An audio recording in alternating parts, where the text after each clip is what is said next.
contratos de obras do PAC, Tribunal de Contas da União. Aqui está. Ele diz o seguinte, que nesses 15 contratos, nós temos sobrepreço de R$ 1.350 bilhões. Aqui está, para cada uma dessas 15 obras, alguns exemplos de preços completamente acima da média de mercado. Eu vou ler apenas 3. Escavação e movimentação de 3,5 milhões de metros cúbicos de terra. Preço médio de mercado, 76 centavos.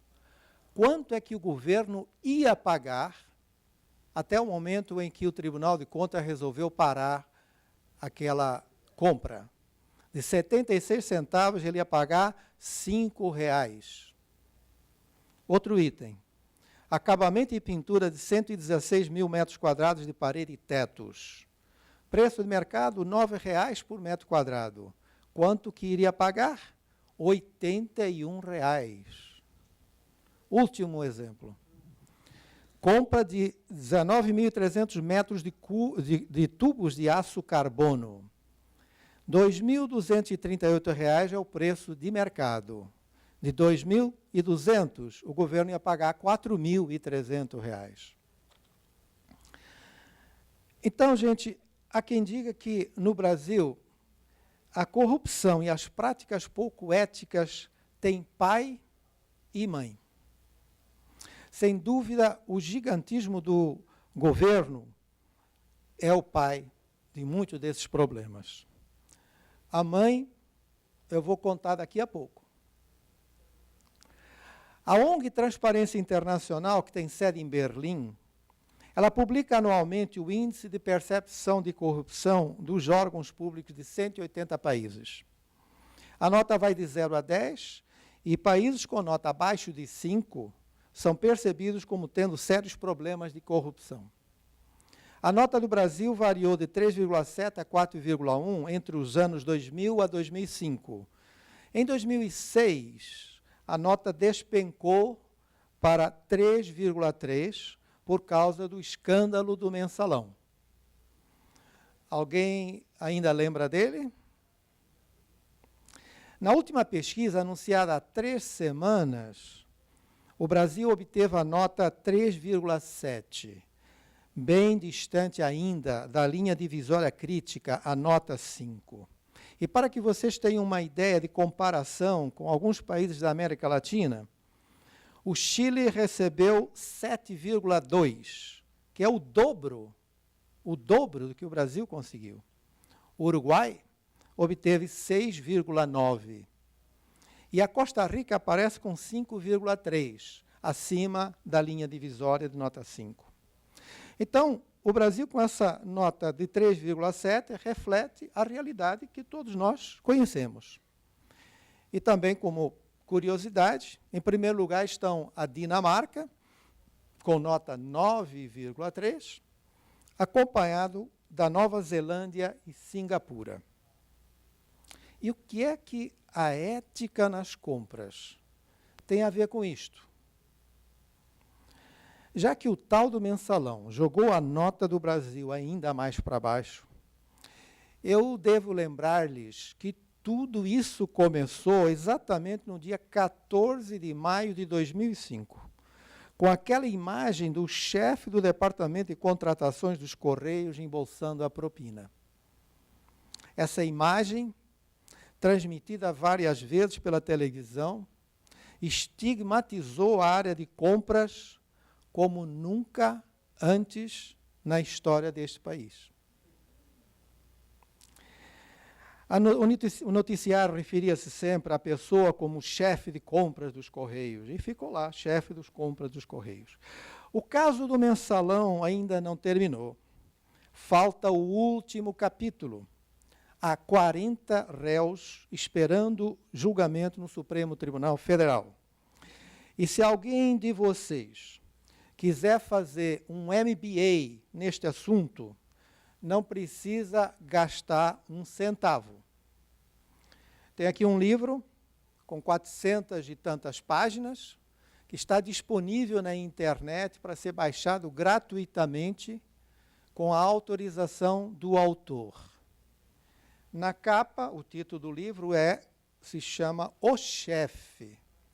Na capa tem um rosto desenhado de um barbudo que talvez vocês conheçam. O ponto é o seguinte: é difícil nós na área de compras fazermos o nosso trabalho quando a gente está rodeado de uma série de maus exemplos. Eu gostaria de, antes de avançar mais nesse assunto e criar outra expectativa com vocês, lhes revelar quem é considerada a mãe da corrupção no Brasil. É a burocracia estatal. Aquela que cria dificuldades para vender facilidades. São muitos os exemplos que comprovam isto, mas é suficiente mencionar um que vocês conhecem muito bem. Para abrir uma empresa nos países desenvolvidos, bastam algumas horas, ou, dependendo do tipo do negócio, alguns dias. No Brasil, se forem seguidos os caminhos normais, demora, em média, 6 meses. Mas estamos no Brasil, e encurtando e usando assim contatos certos e argumentos adequados, sempre se acha um jeito de encurtar os prazos. Piracicaba e outros municípios paulistas acabaram de anunciar um portal informatizado para abrir as empresas, no qual qualquer empresa que não precisar de um laudo ambiental ou dos bombeiros consegue abrir a empresa em 24 horas. Brasil, Piracicaba. Então, se nós conseguirmos realizar essa façanha, abrir a empresa em 24 horas, a raiz do problema não é incompetência, é jogo de interesses e falta de vontade política para eliminar a burocracia. Quando eu comentei com um amigo o tempo que demorava para abrir a empresa, ele me disse: Fernando, você precisa ver quanto tempo demora para fechar. E vocês sabem disso, demora muito mais. Encerrando esta palestra, leio um trecho do meu artigo publicado na revista Inteligência de Compras, sob o título O Exemplo Vem de Cima. Numa carta de um leitor de jornal, encontrei a seguinte opinião sobre os brasileiros e a polícia. Sonegamos impostos, ocupamos indevidamente as calçadas, avançamos sinal de trânsito, fumamos no interior dos ônibus, poluímos o meio ambiente, dirigimos alcoolizados, tentamos corromper o policial de trânsito, fazemos ligações indevidas de luz, vendemos mercadoria sem nota, sujamos os logradouros públicos, compramos carteira de motorista, sujamos as praias, fazemos pouco caso dos mais idosos, ignoramos os deficientes, dirigimos em excesso de velocidade. Enfim, temos telhado de vidro. No entanto, exigimos uma polícia nos moldes da japonesa. Em que isto se aplica a compras? Os nossos compradores não nasceram na Dinamarca, nem na Finlândia, nem em Singapura. São daqui mesmo. Estamos rodeados de maus exemplos por todo lado, protagonizados pelos políticos que enviamos para Brasília com o nosso voto. Os interesses espúrios e as malfeitorias dessa gente aparecem nos jornais todos os dias e nada lhes acontece. Somente agora, graças à lei da ficha limpa, temos a esperança de expurgar alguns maus elementos da vida pública. Isto, se o 11º ministro do Supremo Tribunal Federal, que ainda vai ser nomeado, não jogar um balde de água fria nessa esperança dos brasileiros. Segundo especulações dos órgãos da imprensa, Há dois, por enquanto, dois candidatos identificados, isso é especulação, mas o que me preocupa é que um deles foi advogado de alguns mensaleiros.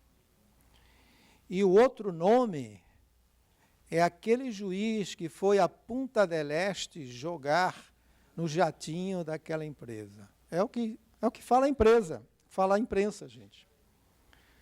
Como diria aquele jornalista, isto é uma vergonha. Se a lei da ficha limpa não for aplicada já, será uma afronta direta à vontade clara do povo brasileiro. Vamos esperar que não aconteça isso. Mesmo sabendo do que são capazes os nossos políticos, de tanto que eu leio, que eu me achava informado a respeito dessas tramas políticas, mas eu fiquei extremamente surpreso, foi além da minha imaginação, o que eu li sobre as manobras diabólicas de um determinado chefe político muito conhecido, conforme está documentado neste livro. Honoráveis Bandidos. Recomendo a leitura. Voltando para a área de compras, para o nosso quintal, deixemos Brasília para lá. O que é que nós podemos fazer dentro da nossa área? Na minha opinião, o que realmente determina a conduta ética de uma equipe de compras são os bons exemplos estabelecidos pela chefia. É o chefe que deve tocar a música com a qual os compradores terão de dançar. Tendo o chefe estabelecido o comportamento esperado, para quem não acertar o passo, há consequências. Cartão vermelho. Encerro com um lembrete, especialmente para quem está iniciando na área de compras. E eu falo isso dos meus 66 anos de idade e de mais de 20 anos de militância na profissão. Não existe forma certa de fazer coisas erradas. Obrigado.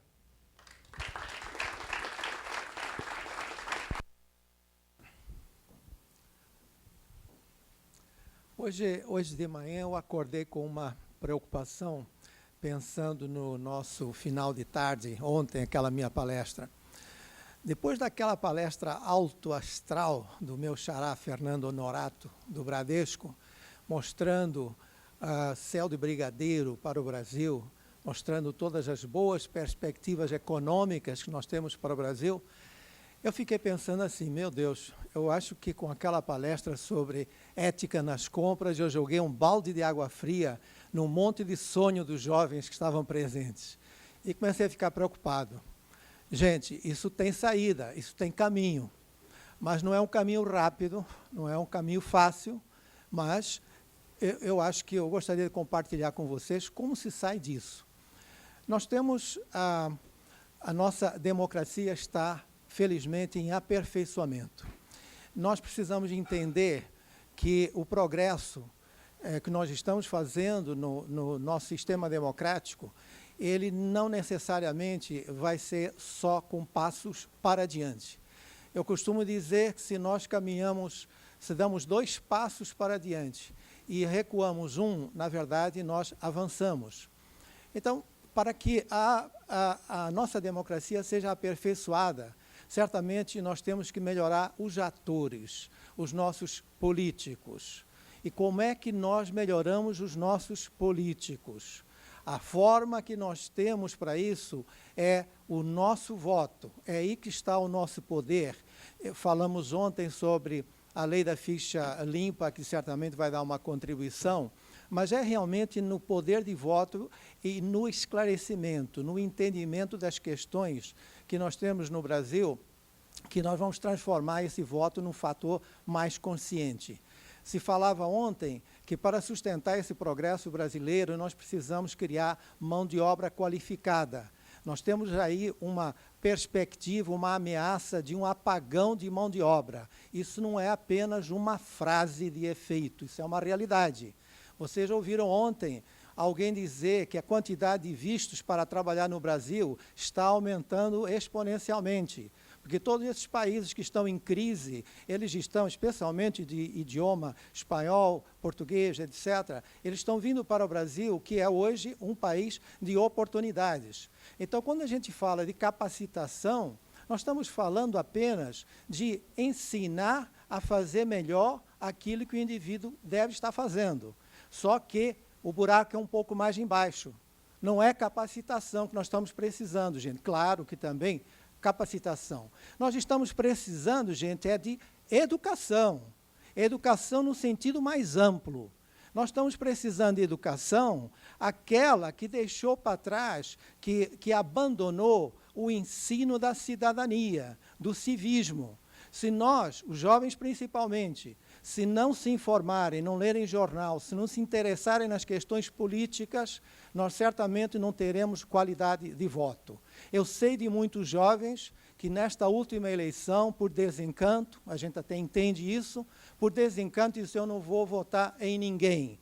Olha, é melhor que se informe, porque é isso que vai realmente transformar o Brasil e mudar aquele quadro que a Transparência Internacional estava mostrando. A saída é por aí, e eu espero que com essas rápidas palavras eu tenha, talvez, preenchido um espaço que não ficou claro na minha apresentação no final do dia de ontem, que eu não quis massacrar muito mais vocês, um tema chato, indelicado, indigesto, mas fica aqui uma tentativa de cobrir esse espaço. Obrigado, estou pronto para qualquer outras perguntas, como os demais palestrantes, e eu espero que vocês façam uso dessa oportunidade. Obrigado.